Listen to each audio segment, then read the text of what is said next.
43. I mean, you don't look 43. That's another. Thank you. You look almost healthier than you've been based on some of the photos you've been posting. Yeah. Uh, what has helped you with that? I mean, obviously movement and being very active, but what else do you do, to help with sleep, nutrition, things like that, to Yeah, help? I mean, at the very top of the pyramid is exercise. Like dialing in that for me allowed for so many other things to happen. Mhm. So getting that down is what I highly recommend. I hired a personal trainer. I think it's important. Again, find someone who's gotten where you want to go. Find someone with the knowledge you need to get to where you want to go. And that also provided me with structure and accountability by hiring a personal trainer. Anaerobic workouts, strength training, one day, and then the next day 45 minutes of aerobic conditioning. That's what I always preach, as like that's lifestyle fitness. So do 45 minutes of strength training and high intensity intervals day one. Next day do 45 minutes of aerobic. Just keep going back and forth, and rest if you feel like you're losing your stoke, or you're too inflamed to work out. Yeah. And then the second on the pyramid, I would say, is sleep. Sleep is so important. And for me, I spent 6 or 8 months with different sleep supplements, pre-sleep protocols to dial in mine. Some of the things are setting the temperature in our bedroom to 63.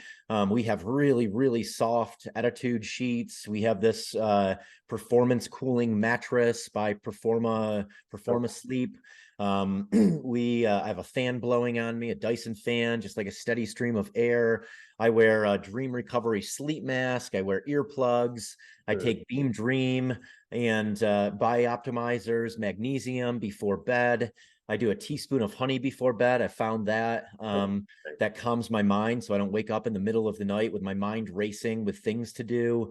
I avoid highly stimulating environments late at night. You'll very rarely find me at a late night concert or entertaining a lot of people late at night. I have that 45-minute wind down routine where I'm not answering emails, I'm not on social media, I'm just like kind of tuned out and preparing my mind and nervous system for bed.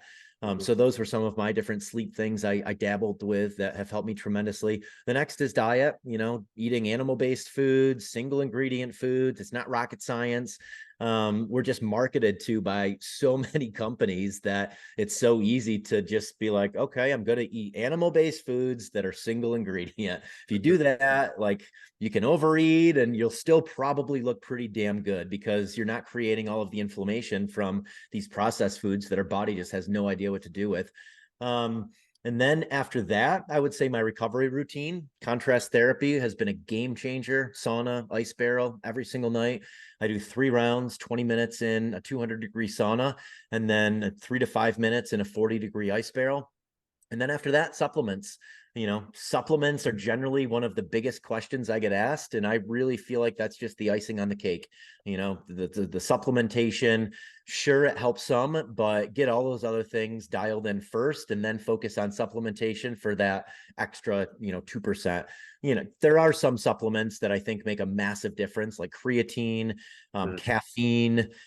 Before bed, there's a lot of people that don't like it, but I've taken melatonin for years. It helps me tremendously with sleep. So melatonin is in Beam Dream. If you try to avoid it, then do L-theanine, do magnesium, GABA, do some of these other things that don't have melatonin in them.